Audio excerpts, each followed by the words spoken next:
को हटाने के लिए ये लोग कुछ ना कुछ ऐसा करना चाहते हैं कि जिससे देश में दंगे हों। मैं ये थोड़ा कंट्रोवर्शियल बोल रहा हूँ, लेकिन ये मेरे हिसाब से सही है। हमारी जो सपा की सरकार है और दूसरा ये आपका सोनिया गांधी, राहुल गांधी, ये लोग कहीं ना कहीं परिवारवाद को एक्सटेंड कर रहे हैं। अब ये वोट चोरी की बात कर रहे हैं, पहले कह रहे थे कि ईवीएम हैक है, उससे पहले कुछ और कह रहे थे, तो ये तो सिर्फ चुनावी जुमले हैं। रही बात राहुल जी की, तो उनका हर एक बयान हमेशा झूठा ही निकलता है। नीरज सिंह, पंकज सिंह, इनको सिर्फ नॉर्थ जानता है, लेकिन राहुल गांधी हो गए, अखिलेश यादव हो गए, इनको पूरा इंडिया जानता है। तो कुछ नेपोकिट ऐसे भी हैं जो छुप के काम कर रहे हैं, कुछ नेपोकिट ऐसे भी हैं जो सामने आके काम कर रहे हैं। वोट चोरी अगर होती तो फिर जहां से वो सांसद या जहां से उनकी सरकार बनी है, कांग्रेस की सरकार अभी भी 2-3 कई स्टेटों में है, तो वहां भी ना होती। ये नेपाल डेमोक्रेसी और संविधान तो बिल्कुल ऐसा है नहीं कि वो खतरे में है। जो मुझे लगता है खतरे में है वो उनका राजनीतिक करियर।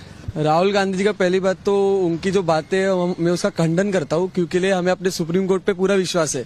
अगर वोट चोरी अगर होता ही तो कर्नाटका, बंगाल जैसे इधर भी बीजेपी की सरकार होती। जेंजी, इंडिया के जेंजी ना अवेक है, they are awaken, they are not slept. तो हमारा संविधान, डेमोक्रेसी खतरे में नहीं है। लोकतंत्र अगर खतरे में होता, ऐसा वो अगर कहते हैं, तो इमरजेंसी किसने लागू की, ये बहुत बड़ा सवाल है।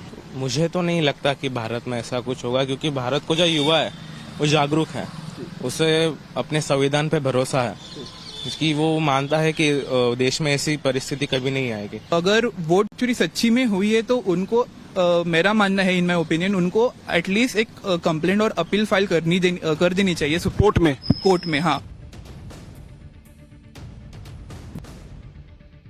पहले तो उन्होंने जो बोला गलत है, मतलब कि जो वहाँ हो रहा है वो उनकी सरकार से प्रॉब्लम है, तो वो सभी को बोल रहे हैं कि मतलब पूरा भारत में गलत है, बट ऐसा नहीं है, वो गलत बोल रहे हैं, ऐसा नहीं होना चाहिए। बाकी जो युवा है उनके पास भी तो मतलब कॉमन सेंस है ना सोचने का कि वो क्या सही है क्या गलत है। दरअसल राहुल गांधी देश के युवाओं, आज जब नतीजे आए तो बीजेपी ने कांग्रेस की क्लास लगा दी। बीजेपी ने कहा कि एनएसयूआई सिर्फ उपाध्यक्ष पद की सीट ही जीत पाई है, और वहां भी जो जीता है वो एबीवीपी का पूर्व कार्यकर्ता है। राहुल गांधी को अपने घर से 10 किलोमीटर के दायरे के अंदर ही बेहद तगड़ा रियलिटी चेक मिल गया है। एबीवीपी की जीत से बीजेपी गदगद है। गृह मंत्री अमित शाह ने एबीवीपी को जीत की बधाई दी। कहा कि दिल्ली विश्वविद्यालय छात्र संघ चुनाव में एबीवीपी की प्रचंड जीत पर परिषद के कार्यकर्ताओं को बधाई। यह जीत युवाओं की राष्ट्र प्रथम की विचारधारा में अटूट विश्वास का प्रतिबिंब है।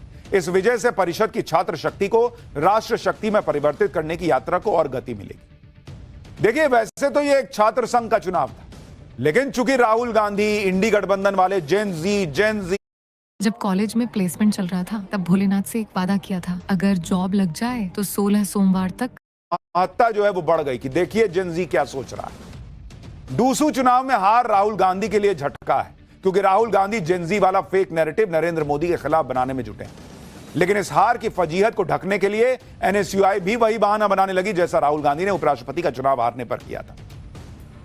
कल वोटिंग खत्म होने के बाद से ही एनएसयूआई के कैंडिडेट वोट चोरी का आरोप लगाने लगे। कह रहे थे कि चुनाव में गड़बड़ हुई है, ईवीएम में स्याही लगाई जा रही है जिससे एबीवीपी के कैंडिडेट को वोट बढ़ाया जा सके। जो राहुल गांधी कह रहे हैं वही एनएसयूआई वाले गाना शुरू कर दिए कि वोट चोरी हुई है। सुनिए कल क्या कहा था उनके अध्यक्ष पद के कैंडिडेट ने।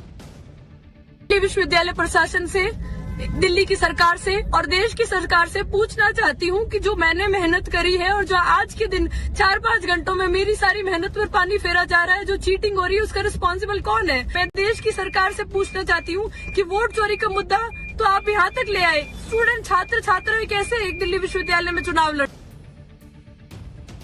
ये चिटिंग है। राहुल गांधी से लेके उनके छात्र संघ के नेता तक यही गाना गा रहे हैं, ये चिटिंग है। मोदी जी कैसे जीत गए, ये चिटिंग है।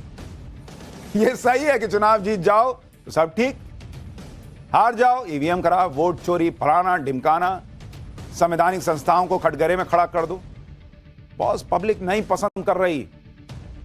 राहुल गांधी को नहीं समझ में आ रहा, कांग्रेस को नहीं समझ में आ रहा। ये जेनजी बता रहा है बॉस कि ये सब नहीं चलेगा।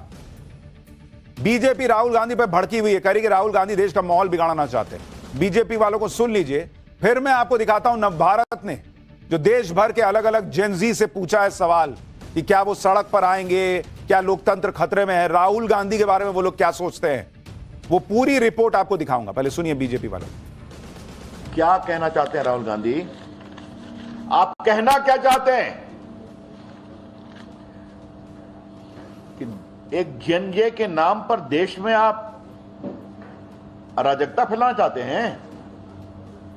ये बहुत गंभीर सवाल है। और ये पूरा ट्वीट किया गया और उनका इकोसिस्टम ने जेएनजे के नाम से ट्वीट करना शुरू किया। ये बहुत गंभीर विषय है। राहुल गांधी जानबूझकर लोकतंत्र को कमजोर कर रहे हैं, देश में अराजकता फैलाना चाहते हैं। राहुल गांधी फ्रस्ट्रेशन में है, हताशा में। और मैंने पहले भी कहा था, ये नकल सब, कभी मोदी जी का नकल करेंगे, कभी जैन जेट की बात करेंगे। ये अर्बन नक्सल बनना चाहते हैं। राहुल गांधी ने कल जो जेनजी वाला दाव चला था, उस पर हमने देश के युवाओं से भी बात की। ये वो युवा हैं जिनको जेनजी कहा जाता है। इन्हीं से राहुल गांधी ने लोकतंत्र और संविधान बचाने की अपील की थी। कहते मेरा काम नहीं है, तो युवाओं का काम है सड़क पर उतर के लोकतंत्र बचाना। इनके हिसाब से राहुल गांधी की बातों पर दिल्ली के युवा क्या सोच रहे हैं, पहले उसको सुनिए, फिर आपको देश के अलग अलग हिस्सों के युवाओं की बात सुनाऊंगा। वो संस्थाओं के खिलाफ जो भड़का रहे हैं लोगों को, इससे देश में अराजक का माहौल बनेगा और राहुल गांधी को इससे बचना चाहिए। और जैन जी को जिस तरीके से वो भड़का रहे हैं, तो सबसे पहले जैन जी का तो ये कर्तव्य बनता है कि राहुल गांधी के खिलाफ ही खड़े हो। जिस तरीके से उनका वंशवाद को लेकर वो लोग आगे बढ़ रहे हैं, पूरे कांग्रेस में सबसे ज्यादा काबिल वही इंसान है क्या? यहाँ का युवा राष्ट्र प्रथम की भावना से सोचता है, और जिस राष्ट्र प्रथम में उसके लिए सबसे पहले देश आता है। और हम अधिकार बोध की नहीं, कर्तव्य बोध की बात करते हैं। राहुल गांधी अपना कर्तव्य कर रहे हैं कि नहीं, सबसे पहले उनको इस विषय में सोचना चाहिए। भारत में ऐसा कुछ भी नहीं होगा। उसका दो रीजन है। पहला बात कि भारत का जो जेनजी है वो पूरी तरीके से समझदार है, जानकार है। उसको पता है कि सबसे ज्यादा नेपोटिज्म और सबसे ज्यादा भ्रष्टाचार किस सरकार में हुआ था और किस परिवार में होता है, वो सब कुछ जानता है। कोई भी जेनजी इतना बेवकूफ नहीं है आज के टाइम पे कि राहुल गांधी जैसे पॉलिटिशियन को सपोर्ट करे। और जो वो बात करते हैं वोट चोरी की, सबसे पहले उनसे पूछो जाके कि वोट चोरी का जो उनकी हिस्ट्री है वोट चोरी की, तो वो तो उन्होंने ही स्टार्ट करी थी। आपने कहा सर कि आपके पास पुख्ता सबूत है, ब्लैक एंड व्हाइट सबूत है, तो क्या अगर ईसीआई अभी जवाब नहीं देती है तो कोर्ट का रुख करेंगे, ये ऑप्शन है आपके पास, जाएंगे? देखिए, मैंने कहा कि मेरा काम as opposition leader normal situation में मेरा काम ऑपोजिशन का रोल है, सरकार पे प्रेशर डालने का रोल है। मेरा काम हिंदुस्तान के लोकतंत्र को बचाने का नहीं है।